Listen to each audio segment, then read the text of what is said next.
உங்க வேலை உங்களுக்கு முக்கியம்னா உடனே நிறுத்துங்க இன்ஸ்பெக்டர். நீங்க யார பிடிச்சிருக்கீங்கன்னு உங்களுக்கு தெரியுதா? நாம எல்லாரும் யூனிஃபார்மா கலட்ட வேண்டியதுதான். அவரை ஹாஸ்பிட்டல் கூட்டிட்டு போலாம். அவருக்கு ரொம்ப அடிபட்டு இருக்கு.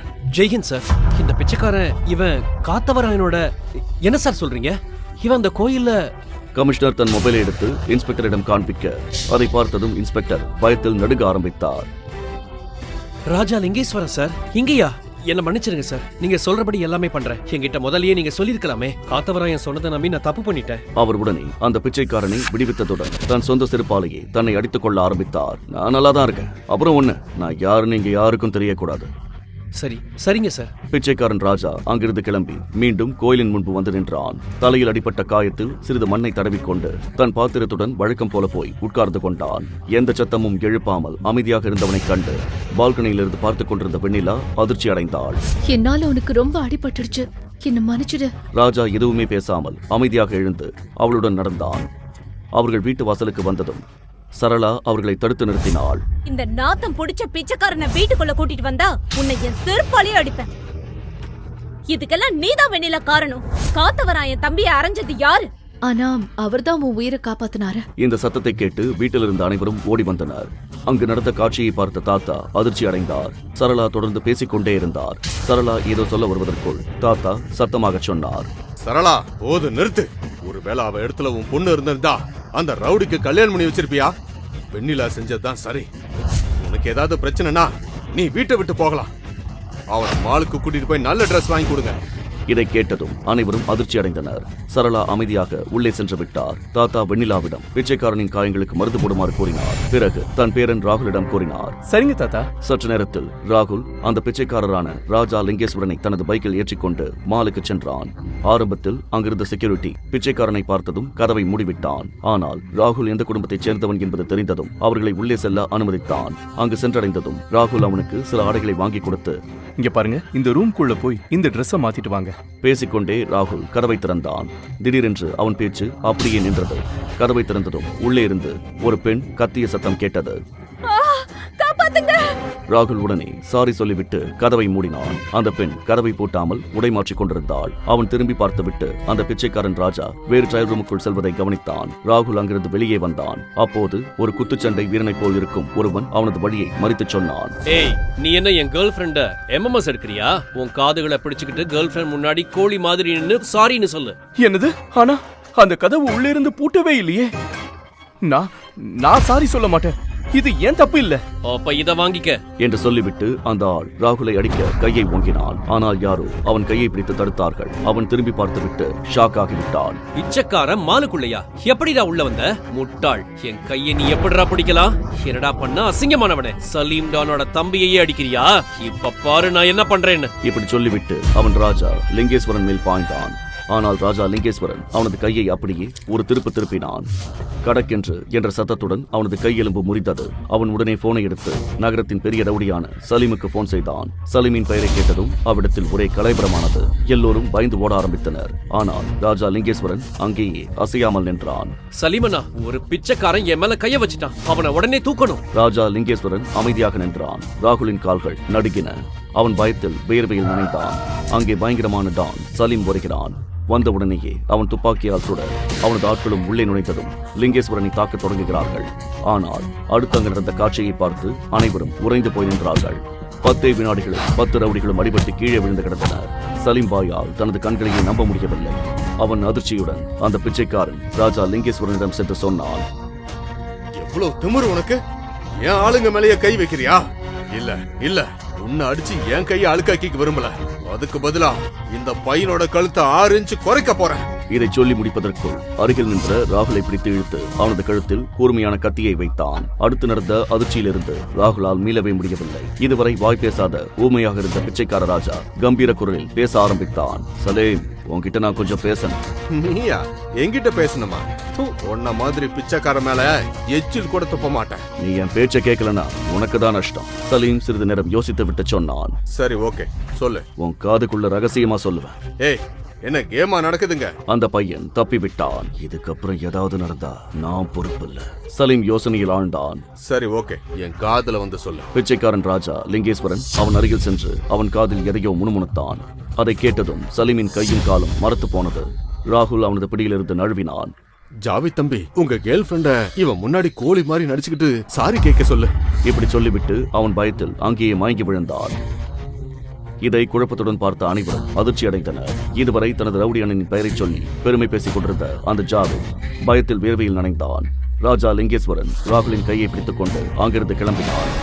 வழியில் ராகுல் கேட்டான், ஏய் சலீம் அவ்வளவு பெரிய டான், அவன் காதல் அப்படி என்ன சொன்ன? அவன் இவ்ளோ பயந்துட்டான். இந்த கேள்வியை கேட்ட பிறகும் ராஜா லிங்கேஸ்வரன் நேராக பார்த்துக் கொண்டே அமைதியாக அமர்ந்திருந்தான். இப்போ இந்த நாடகம் எல்லாம் ஆடி ஒரு பிரயோஜனமும் இல்ல. நீ பேசுவன்னு எனக்கு நல்லாவே தெரியும். இந்த விஷயத்தை வீட்டுல யார்கிட்டயும் சொல்லாத. ஆனா ஏன் சொல்லக்கூடாது? நான் உன்கிட்ட ஒண்ணு கேக்குறேன், இதெல்லாம் எப்படி பண்ண? அந்த டான் கிட்ட என்ன சொன்ன? அவன் உடனே கதறி அழுதான். அதையெல்லாம் விட சலீம் காத்தவராயனோட ஆளுன்னு உனக்கு நல்லாவே தெரியும். இந்த விஷயம் வீட்டுல தெரிஞ்சா காத்தவராயன் ஆளுங்க உன் குடும்பத்தை தேடி வருவாங்கன்னு பயந்து உன்னை வெளியவே போக விட மாட்டாங்க. இல்ல, எனக்கு என் ஃப்ரீடம் தான் ரொம்ப முக்கியம். நான் யார்கிட்டயும் எதையும் சொல்ல மாட்டேன். அவர்கள் வீட்டிற்கு திரும்பிய போது அதே பிச்சைக்கார உடையில் அவனை பார்த்ததும் அனைவரும் அதிர்ச்சி அடைந்தார்கள். தாத்தா ராகுலை திட்டத் தொடங்கினார். அவன் மேல தப்பில்ல, அவங்க என்ன மாலுக்குள்ள விடல. மத்தபடி நான் நல்ல துணி போட்டுக்கிட்டா அப்புறம் யார் எனக்கு பிச்சை தருவா? அந்த பிச்சைக்கார மாப்பிள்ளை லிங்கேஸ்வரன் பேசுவதை பார்த்து ராகுலை தவிர மற்ற அனைவரும் அதிர்ச்சியில் உறைந்தார்கள். உன்னால பேச முடியும்னா அப்புறம் கல்யாணத்தப்போ ஏன் ஊமையா நடிச்ச? காத்தவராயனுக்கு முன்னாடி உங்களை மாதிரி பெரியவங்களாலேயே ஒன்றும் பண்ண முடியல. அப்போ நான் சாதாரண பிச்சைக்காரன். எனக்கு வந்த நிலைமை என் மூளைய வேலை செய்ய விடாம பண்ணிடுச்சு. அனைவரும் இது சரிதான் என்று யோசித்தார்கள். காத்தவராயனை போன்ற டானுக்கு முன்னால் ஒரு பிச்சைக்காரன் என்னதான் பேச முடியும்? அப்போது தாத்தா சொன்னார், சரி, வெண்ணிலாவை ஒரு பிச்சைக்காரனுக்கு கல்யாணம் பண்ணி வச்ச விஷயம் ஊருக்கே தெரிஞ்சிருச்சு. உன்னை மறுபடியும் கோயில்ல பிச்சை எடுக்க விட முடியாது. நீ இங்கேயே இருக்கணும். நம்ம வேலைக்காரங்களுடைய பழைய துணிகள் இருக்கும், அதை மாத்திக்க. இதை கேட்ட வெண்ணிலாவின் அம்மாவும் அத்தையும் முகம் சுளித்தார்கள். ஆனா அப்பா, இந்த பிச்சைக்காரன் நம்ம வீட்லயா? வெண்ணிலா டைவர்ஸ்க்கு சம்மதிக்கிற வரைக்கும் நாம இதை செஞ்சே ஆகணும். அவன் வேலைக்காரங்க ரூம்ல இருப்பான், வெளியே யாருக்கும் எதுவும் தெரியக்கூடாது. தாத்தா கூறியதை அனைவரும் ஏற்றுக்கொண்டனர். அந்த பிச்சைக்கார கணவன் லிங்கேஸ்வரன் வெண்ணிலாவின் வீட்டு வேலைக்காரர்கள் அறைக்கு சென்று தங்கினான். அடுத்த நாள் காலையிலேயே வெண்ணிலா போனில் யாரிடமோ பதற்றமாக பேசிக்கொண்டே வெளியே வந்தாள். இல்ல அனீஷ், உன்னால இதை செய்யவே முடியாது. என் பிராண்ட் உங்க மால்லயே அதிகமா சேல் ஆகுது. அப்புறம் எப்படி என் பிராண்ட அங்கிருந்து தூக்க முடியும்? அனீஷ் என்ற தொழிலதிபர் வெண்ணிலாவை கோபப்படுத்தும் வகையில் எதையோ கூறினார். உடனே அவள் கூறினாள், சரி, நான் நேரா வந்து உன்கிட்ட பேசுறேன். இப்படி சொல்லிவிட்டு வெண்ணிலா கோபமாக A to Z மாலுக்கு கிளம்பினாள். A to Z மால் அந்த சிட்டியிலேயே மிகப்பெரிய மால் ஆகும். மேலும் வெண்ணிலாவின் ஆடை வடிவமைப்புகளின் விற்பனையில் பெரும்பகுதி அங்கிருந்துதான் வந்தது. மாலின் உரிமையாளர் அனீஷ் திடீரென வெண்ணிலாவின் பிராண்டிற்கு தடை விதித்து அங்கிருந்த அனைத்து துணிகளையும் வெளியேற்றியிருந்தான். வெண்ணிலா ஆத்திரத்துடன் அங்கே சென்றபோது அனீஷ் தன் அறையில் நிதானமாக ஓய்வெடுத்துக் கொண்டிருந்தான். உள்ளே நுழைந்ததும் வெண்ணிலா அவனிடம் கத்தத் தொடங்கினாள். ஆனால் அனீஷ் அதை பொருட்படுத்தவே இல்லை. ஒரு குறும்பு புன்னகையுடன் அவன் கூறினான், ஒரு தெரு பிச்சைக்காரனோட மனைவி ஃப்ரெண்டு எங்க மால்ல இருக்கிறது எங்களுக்கு பெரிய அசிங்கம். அந்த ஃப்ரெண்டால எங்க மாலோட ஸ்டாண்டர்டே குறையுது. இதை கேட்டதும் வெண்ணிலா கோபமடைந்த அளவுக்கு அதிர்ச்சியும் அடைந்தாள். தர்மராஜின் பேத்தி ஒரு பிச்சைக்காரனை திருமணம் செய்து கொண்ட விஷயம் நகர் முழுவதும் பரவியிருந்தது. அவள் கோபமாக, என் பிராண்டுக்கும் என்னோட பர்சனல் லைஃபுக்கும் என்ன சம்பந்தம்? என் பிராண்ட் அவ்வளோ ஃபேமஸ், ஸ்டாக் வந்த உடனே வித்துடும். இப்படி தேவையில்லாத காரணத்துக்காக உங்களால அதை இங்கிருந்து தூக்க முடியாது. கடைசியா உனக்கு என்னதான் வேணும்? அனீஷ் வெண்ணிலாவை மேலிருந்து கீழ்வரை அருவருப்பான பார்வையால் பார்த்தவாறே கூறினான். ஒரு வழி இருக்கு. என்ன வழி? அது நேரம் தான் போகுது. இதை கேட்ட வெண்ணிலா உச்சி முதல் பாதம் வரை நடுங்கி போனாள். ஆத்திரமடைந்த அவள் முன்னோக்கி பாய்ந்து அனீஷின் கன்னத்தில் ஓங்கி அறைந்தாள். அனீஷிற்கு கடும் கோபம் வந்தது. அதை மறைத்து சிரித்துக் கொண்டே, ஹே ஸ்வீட் ஹார்ட், உன்னோட ஃப்ரெண்டுக்கு நான் இடம் தரது மட்டும் இல்ல, அதுக்கு பதிலா உனக்கு பணமும் தருவேன். இப்படி சொல்லிவிட்டு அனீஷ் தன் பாக்கெட்டிலிருந்து ₹1 நாணயத்தை வெளியே எடுத்து வெண்ணிலாவை நோக்கி வீசினான். ஒரு பிச்சைக்கார பொண்டாட்டிக்கு இந்த ₹1 போதும். கோபமும் அவமானமும் தாங்காமல் வெண்ணிலா அங்கிருந்து வெளியேறினாள். அவள் வீடு திரும்பிய போது தன் அம்மா அந்த பிச்சைக்கார மாப்பிள்ளையை கொண்டு தரையை சுத்தம் செய்து கொண்டிருப்பதை கண்டாள். அவளது கோபம் மேலும் அதிகரித்தது. வெண்ணிலாவின் அம்மா அவளது கோபமான முகத்தை பார்த்து கேட்டார், என்னாச்சு வெண்ணிலா தங்கம்? அந்த அனீஷ் என்ன சொன்னா? வெண்ணிலா தன் தாயிடம் நடந்த அனைத்தையும் சொன்னாள். அதை கேட்டு அவளது அம்மா கோபப்பட்டு அந்த பிச்சைக்கார மாப்பிள்ளையை உதைத்துக் கொண்டே சொன்னார், இதுக்கெல்லாம் காரணம் இந்த சோம்பேறி பிச்சைக்காரன். இங்க இருந்து வெளியே போடா, எங்களை பிடிச்ச சனியனே. வெண்ணிலாவின் பிச்சைக்கார கணவன் அங்கிருந்து எழுந்து அமைதியாக நடந்து சென்றான். தன் அறைக்கு சென்று மாளிகையின் பழைய வேலைக்காரரிடம் போனை வாங்கி எதையோ பேசினான். கொஞ்ச நேரத்திற்கு பிறகு வெண்ணிலாவின் போன் ஒலித்தது. அது அனீஷின் அழைப்பு என்பதை பார்த்து அவள் எடுத்தாள். அனீஷோட போனா? அவனுக்கு இப்பவே நல்ல பாடம் கத்து கொடுக்குறேன். ஹலோ. ஆனால் மறுமுனையில் அனீஷ் சொன்னதை கேட்டு வெண்ணிலாவால் தன் காதுகளையே நம்ப முடியவில்லை. அனீஷ் அழுது கொண்டே கூறினான், வெண்ணிலா ப்ளீஸ் என்ன மன்னிச்சிடு. நான் மொத்தமா அழிஞ்சிட்டேன், நடு தெருவுக்கு வந்துட்டேன். எனக்கு ஏன் இப்படி பண்ணுன? வெண்ணிலாவுக்கு ஒன்றுமே புரியவில்லை. அனீஷ் என்ன சொல்கிறான்? அவள் எதையும் கேட்பதற்குள் அனீஷ் அடிவாங்கும் சத்தம் போனில் கேட்டது. பிறகு இணைப்பு துண்டிக்கப்பட்டது. அவள் உடனே ஓடி வந்து டிவியை ஆன் செய்து செய்தியை பார்த்தாள். அங்கே பிரேக்கிங் நியூஸ் பார்த்து வெண்ணிலா அதிர்ந்து போனாள். Breaking news. இன்று திடீரென்று கோயம்புத்தூரின் மிகப்பெரிய மாலான A to Z இன் பங்குகள் 0க்கு குறைந்து விட்டன. அடுத்த 2 வினாடிக்குள் பிக் புல் மால்ஸ் லிமிடெட் அதை வெறும் ₹1 வாங்கியுள்ளது. கோடீஸ்வர தொழிலதிபர் அனீஷ் 2 நொடியில் பிச்சைக்காரனாக மாறிவிட்டார். பிக் புல் என்பது உலகின் மிகப்பெரிய ஃபேஷன் டிசைனிங் மற்றும் மால் நிறுவனங்களில் ஒன்றாகும். இங்கிலாந்து, ஜெர்மனி, சுவிட்சர்லாந்து, பாரிஸ் போன்ற பெரிய நாடுகளில் இது ஒரு பிரபலமான பிராண்ட் ஆகும். இந்த செய்தியை கேட்ட வெண்ணிலா இந்த முழு சம்பவமும் பிக் புல் நிறுவனத்தால் வேண்டுமென்றே திட்டமிடப்பட்டது என்பதை புரிந்து கொண்டாள். ஆனால் பிக் புல் ஏன் இதை செய்ய வேண்டும்? எல்லாவற்றிற்கும் மேலாக அனீஷ் ஏன் வெண்ணிலாவிடம் போனில் மன்னிப்பு கேட்க வேண்டும்? இதற்கு பின்னால் யார் இருக்கிறார்கள் என்பதை அவளால் புரிந்து கொள்ள முடியவில்லை. அவள் ஆழ்ந்த யோசனையில் இருந்தபோது மீண்டும் அவளது போன் அடித்தது. அது ஒரு அன்னோன் நம்பர். ஹலோ. மறுமுனையில் பேசியவர் சொன்னதை கேட்டு வெண்ணிலா கிட்டத்தட்ட மயங்கி விழும் நிலைக்கு சென்றாள். வெண்ணிலா மேடம், பிக் புல் நிறுவனம் உங்க கிளாத்திங் பிராண்ட்ல ₹100 கோடி இன்வெஸ்ட் பண்ண விரும்புறாங்க. அது மட்டும் இல்லாம உங்க பிராண்ட் கிளாத் இனி உலகம் முழுக்க இருக்கிற பிக் புல் அவுட்லெட்லயே சேலுக்கு இருக்கும். நீங்க பிக் புல் ஆபீஸ்க்கு வந்து அக்ரிமெண்ட்ல சைன் பண்ணா போதும். இதை கேட்ட வெண்ணிலா மகிழ்ச்சியில் உறைந்து போனாள். ஆனால் இப்போது அவளுக்கு மேலும் குழப்பம் ஏற்பட்டது.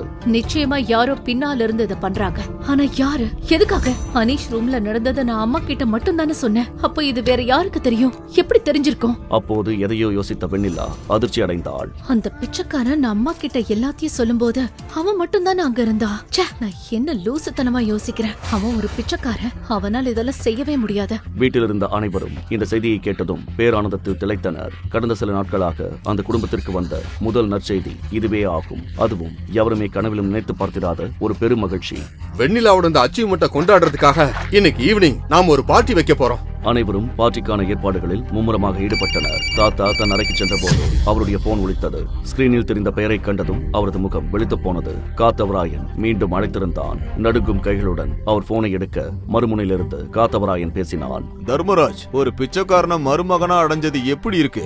இப்போ உனக்கு என்ன வேணும்? முதல்ல நீதானே வெண்ணிலாவை அந்த பிச்சைக்காரனுக்கு கட்டாயப்படுத்தி கல்யாணம் பண்ணி வச்ச. அதுக்கப்புறமும் ரவுடி தம்பி என் பேத்திய தொந்தரவு பண்ணிக்கிட்டே இருக்கான். நாங்களே அடிச்சு காயத்தை ஏற்படுத்துவோம். நாங்களே அதுக்கு மருந்து போடுவோம். உன் பேத்தி கிட்ட சொல்லி என் தம்பி மேல இருக்கிற கேஸ வாபஸ் வாங்க சொல்லு. 1/2 மணி நேரத்துல ராஜ்கமல் ஹோட்டலுக்கு வந்து என்ன பாரு. அடுத்து என்ன பண்ணணும்னு நான் சொல்றேன். இதை கேட்டதும் ராஜ் குடும்பத்தில் பெரும் அதிர்ச்சியும் கலக்கமும் ஏற்பட்டது. காத்தவராயன் எனும் அந்த ரவுடி அடுத்து என்ன செய்ய போகிறான் என்று எவருக்குமே புரியவில்லை. தாத்தா ராஜ்கமல் ஹோட்டலுக்கு புறப்பட தயாரானார். தாத்தா, நானும் உங்க கூட வரேன். வேண்டாம், அவன் என்ன பண்ணுவான்னு யாருக்கு தெரியும்?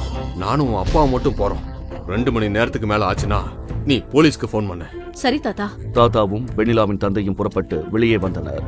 ஆனால் ஓட்டுநர் விடுப்பில் இருந்தது. அப்பொழுதுதான் அவர்களுக்கு தெரிய வந்தது. அதே நேரத்தில் ராஜா லிங்கேஸ்வரனும் அங்கு வந்து சேர்ந்தான். உனக்கு கார் ஓட்ட தெரியுமா? தெரியும் சார், வாங்க நான் கூட்டிட்டு போறேன். பிச்சைக்காரனை போன்ற தாடியுடனும் தனக்கு சரியாக பொருந்தாத வேலைக்கார உடையுடனும் அவன் தாத்தாவுக்கு ஓட்டுநராக மாறினான். காரை ராஜ்கமல் ஹோட்டலை நோக்கி செலுத்தினான். தாத்தாவும் வெண்ணிலாவின் தந்தையும் பதற்றத்துடன் வேகமாக உள்ளே செல்ல ராஜா கார் பார்க்கிங்கிலேயே காத்திருந்தான். ராஜ்கமல் ஹோட்டல் அந்த சிட்டியின் மிகப்பெரிய சொகுசு ஹோட்டல்களில் ஒன்றாகும். அங்கு வருபவர்களின் ஓட்டுநர்கள் கூட விலை உயர்ந்த ஆடைகளையே அணிந்திருந்தனர். அனைவரும் அவனை பார்த்து ஏளனமாக சிரித்தனர். மறுபுறம் வெண்ணிலாவின் தாத்தா தர்மராஜும் அவளது தந்தையும் உள்ளே சென்றபோது காத்தவராயன், கோவத்துல உன் பேத்தி அந்த பிச்சைக்காரனுக்கு கல்யாணம் பண்ணி வச்சுட்டேன். இதுல என் தம்பி ரொம்ப கோவமா இருக்கான். உன் பேத்தி மறுபடியும் அவனுக்கு ஒய்ஃபா வாழ்ந்தா வேணா அவன் அமைதியா இருப்பான். என்னது? ஆனா வெண்ணிலா அந்த பிச்சைக்காரனை டைவர்ஸ் பண்ண தயாரா இல்லையே.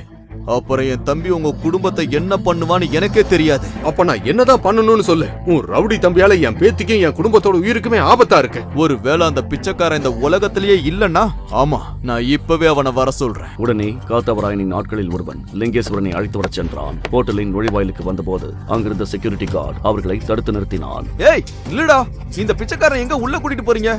இது என்ன ரோட்டோர கடை நினைச்சியா? வழிய விடுறா.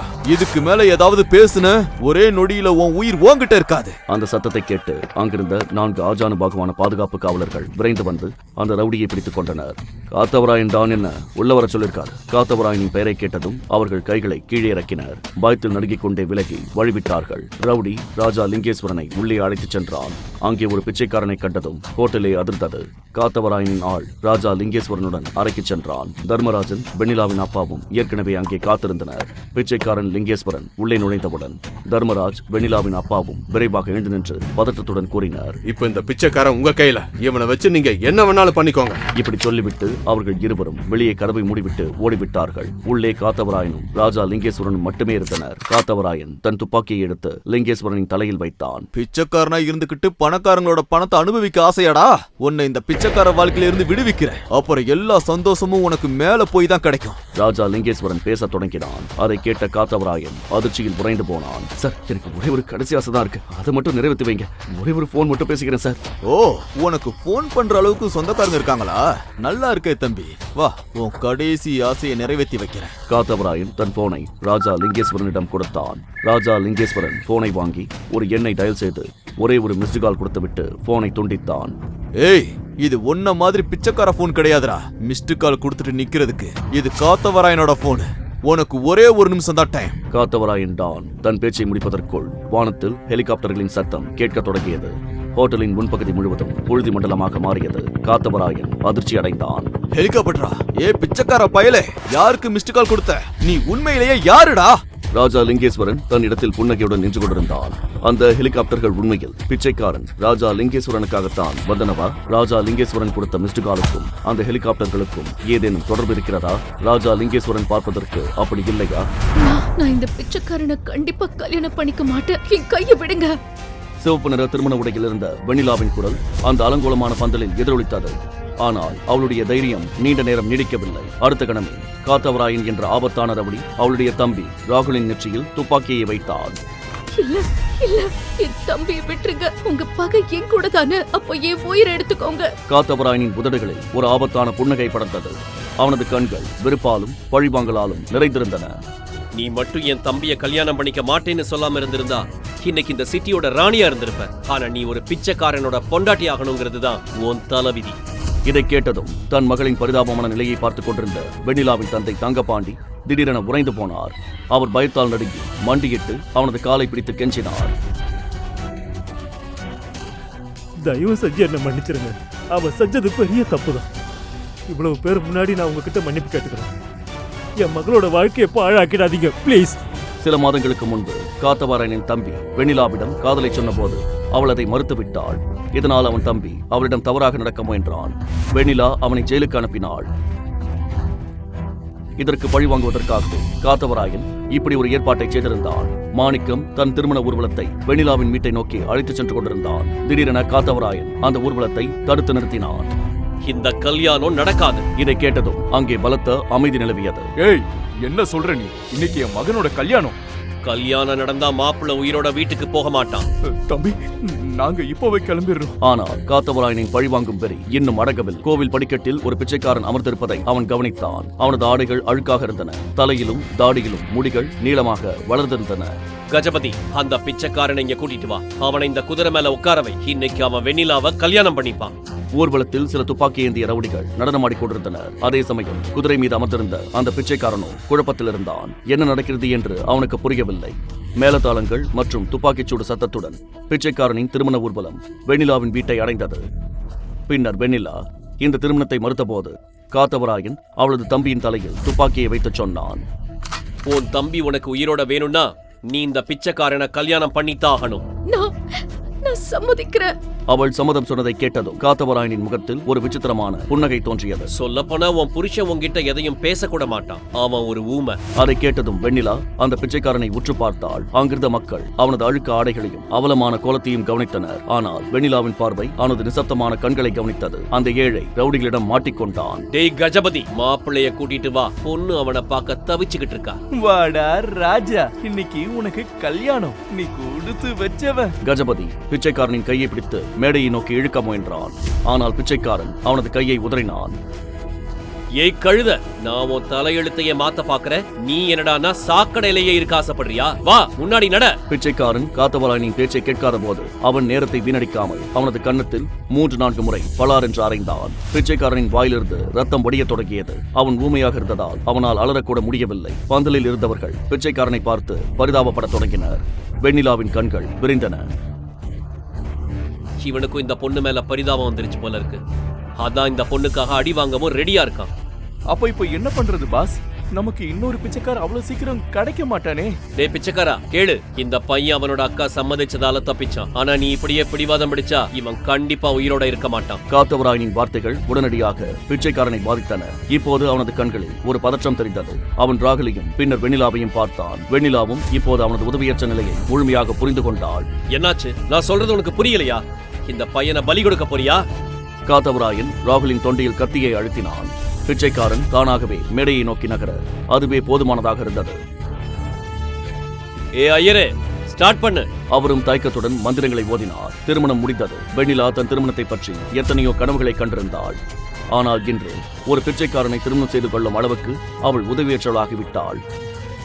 திருமணத்திற்கு வந்திருந்த அனைத்து மரியாதைக்குரிய மனிதர்கள் மத்தியிலும் வெண்ணிலா மற்றும் அவளது குடும்பத்தின் மானம் சின்னாபின்னமானது.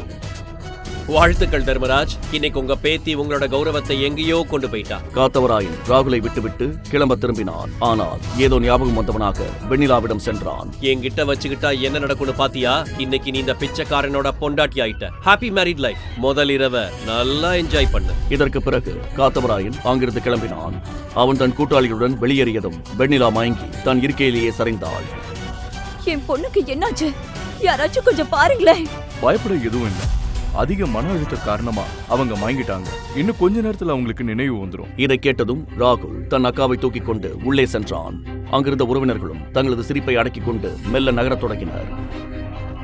இந்த வாய்ப்பை ஊமை பிச்சைக்காரன் பயன்படுத்திக் கொண்டான். அவனும் சத்தமில்லாமல் கோவிலை நோக்கி நடந்து சென்றான். நினைவு திரும்பியதும் வெண்ணிலா அழத் தொடங்கினாள். அழாதம்மா, நாம சீக்கிரமே அந்த பிச்சைக்காரங்கிட்ட இருந்து உனக்கு விவாகரத்து வாங்கிடலாம். ஆனால் வெண்ணிலா ஒரு உறுதியான முடிவை எடுத்திருப்பது போல் தோன்றியது. என்ன நடந்தாலும் சரி தாத்தா, அவன் யாரா இருந்தாலும் சரி, அவ என் கூட அக்னி சாட்சியா 7 அடிகள் நடந்து கல்யாணம் பண்ணிருக்கான். என் நெத்தியில குங்குமம் வச்சிருக்கான். இன்னில இருந்து அவன் தான் என் புருஷன். இந்த கல்யாணத்தை நான் முழு மரியாதையோட ஏத்துப்பேன். இதை கேட்ட வெண்ணிலாவின் அண்ணி சரளா சொன்னாள். ஓஹோ, பெரிய சத்தியமா சாவித்ரியாக போறியோ? நல்லா கேளு, அந்த நாத்தம் புடிச்ச பிச்சைக்காரன் நம்ம வீட்டுக்குள்ள நுழைய கூடாது. உனக்கு அவன் மேல அவ்வளவு காதல் இருந்தா நீ அவன் கூட சேர்ந்து ஒரு திருவோடு எடுத்துக்கிட்டு கோவில் படியில போய் உட்காரு. மறுபுறம் இந்த குடும்ப நாடகங்களிலிருந்தெல்லாம் விலகி அந்த பிச்சைக்காரன் மீண்டும் கோவிலுக்கு சென்று தன் திருவோட்டுடன் அமர்ந்து கொண்டான். அவளுக்கு இவ்வளவு பெரிய கொடூரம் நடந்திருக்கிறது என்று யாரும் அமைதியாக கூட சொல்ல முடியாது. அடுத்த நாள் வெண்ணிலாவும் அவளது குடும்பத்தினரும் கோவிலுக்கு சென்றனர். அவள் பூஜை செய்ய வந்திருந்தாள். அவர்களை கண்டதும் பிச்சைக்காரன் ஒரு மரத்தின் பின்னால் சென்று மறைந்து கொண்டான். வெண்ணிலாவின் கண்கள் அவனையே தேடிக் கொண்டிருந்தன. ஆனால் அந்த பிச்சைக்காரன் அவள் கண்ணில் பட விரும்பவில்லை. வெண்ணிலாவும் அவளது குடும்பத்தினரும் கோவிலின் படிக்கட்டுகளில் ஏறிய போது 3-4 பெரிய கார்கள் அங்கே வந்தன. அவை வந்து நின்றதும் 20 ரவுடிகள் கீழே இறங்கினர். அவர்களுடன் காத்தவராயனின் தம்பி தேவாராமும் வந்தான். கோவிலை சுத்தி வளைங்க, யாரும் தப்பிச்சு போக கூடாது. யாருக்கும் எதுவும் புரிவதற்குள் ரவுடிகள் அனைவரும் கோவிலை சூழ்ந்தனர். தேவராமும் 2 ரவுடிகளும் படிக்கட்டுகளில் ஏறி கோவிலுக்குள் சென்றனர்.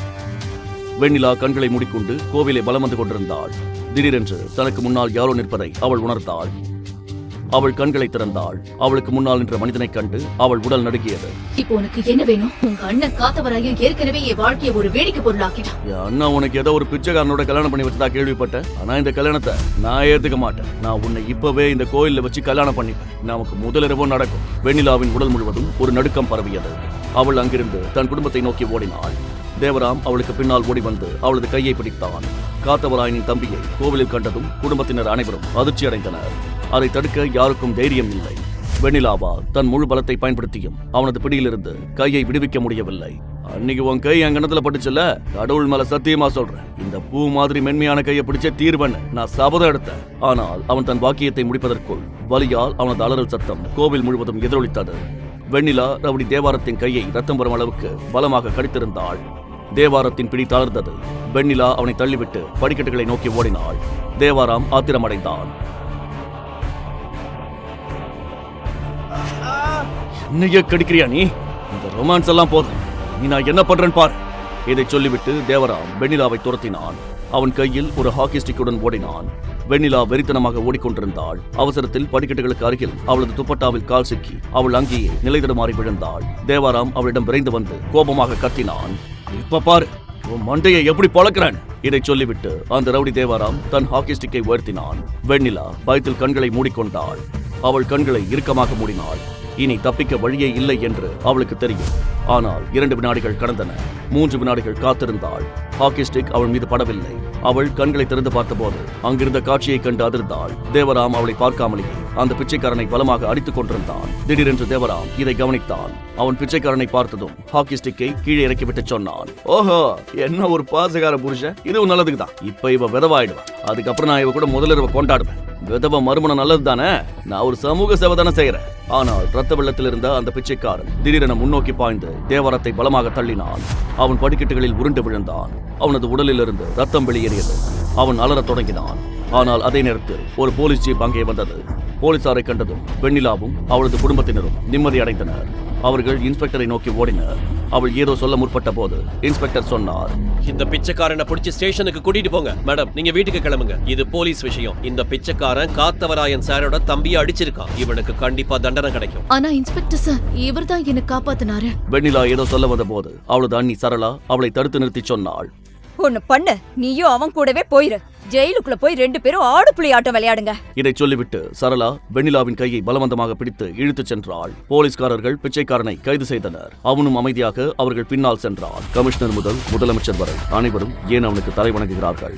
வெண்ணிலாவுக்கு பிக் புல் நிறுவனம் அளித்த ஆஃபருக்கும் ராஜா லிங்கேஸ்வரனின் போன் காலுக்கும் ஏதாவது சம்பந்தம் உள்ளதா? மாலில் சலீம் டானிடம் அவன் என்ன சொன்னான்? வெண்ணிலாவின் தாத்தாவையும் அவளது அப்பாவையும் ராஜா லிங்கேஸ்வரன் பழி வாங்குவானா இல்லையா? அடுத்து என்ன நடக்கப் போகிறது?